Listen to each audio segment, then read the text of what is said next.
if you're listening to this, there is a very high probability that you're an entrepreneur of some sort. You maybe have a side hustle. Maybe it's like your full-time gig. Maybe you're just starting down that path. You're trying to go from zero to your first dollar. Maybe you've already made your first 1,000 or 10,000 or 100,000, millions. Like, we have people all across the gamut here. But I think the thread that unites most of the people listening to this podcast is that you're entrepreneurs. And if you're an entrepreneur and you have ambitions of growing a business, then you need to be creating content and putting it out there on this little thing called the internet. And there's so many different ways of doing that. I mean, you're listening to a piece of content right now that I've created in the form of a podcast. You might be watching it on YouTube. You might be listening to it on Spotify. And we'll take this content, we'll create a transcript, and I'll put it on my blog, and we'll SEO optimize it. So if somebody's searching on Google, they can maybe land on the website. And then I'll take these ideas that I talk about in this podcast, and I will turn them into, a top 3 takeaway, and I'll put it on Twitter, and then I'll post it on LinkedIn. And this one piece of content can then be seen millions and millions of times on different platforms. And the power of that to drive people towards your business is unprecedented. Not to mention the fact that it's more or less free. Like, the cost to distribute the content is free. Like, you don't have to pay to be on Facebook or LinkedIn or Instagram. And to create the content, if it's high quality, like, maybe you need the tools to be able to do it. Maybe you have a video editor, all these things. But like, I started, and guys, one of the reasons I do this podcast in kind of such a low budget way is to show that you don't need to have super high production and like throw tons of money at your content. Like, you can still, putting out low production value content, but that has high value to your audience, can do very, very well. And I want this to serve as a sort of sign of what's possible.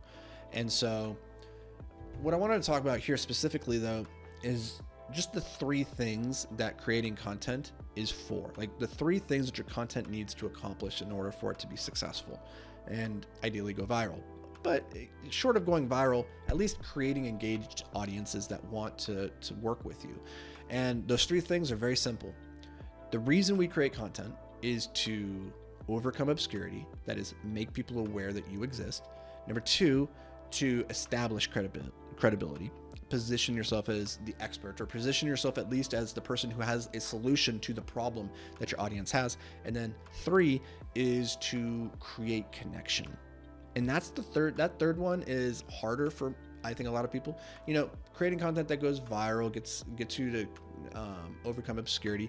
That's not super hard. You could do that with all sorts of memes and like contradicting, or like what's the word? Not contrarian content, but inflammatory or clickbaity content. You can easily overcome obscurity. To establish credibility, you can just teach, and just like keep preaching what you're doing and putting it out there, and you can do that as well. But the problem of creating connection is that to do that, you have to put yourself into the content. You have to share your stories. You have to be vulnerable. You have to be willing to open up and let people in. And I think a lot of the content that I see that flops or doesn't succeed usually is because it doesn't resonate deeply, because it's just clickbait. It's just facts. It's just a list. There's no story. There's no heart behind it. And this is why I think story is such a powerful vehicle, is because it's how humans connect. It's how we communicate ideas, and it's how we translate our experiences with this thing called life to others. And so learning the fundamentals of story is critical, I think, and even becoming just a master storyteller, I think, is totally possible for everybody if they apply the time and attention to it. And so if you're interested in learning how to tell stories, I did another podcast on this recently. I can't remember what it was called, but just go search the channel for storytelling. You can go to the website, anthonyvicino.com, go to the blog, look for storytelling. I've done a lot of content on that. But if you want personalized help on this, then in January, we're launching Beyond the Apex University, which is a community that's going to cover a whole broad swath of content around the 4 spheres of influence, specifically your mindset, health, wealth, and skills. And one of the skills that we're going to be diving deep into is that of storytelling. So if you want to learn more about storytelling, you're definitely going to want to join the Beyond the Apex community, the university there.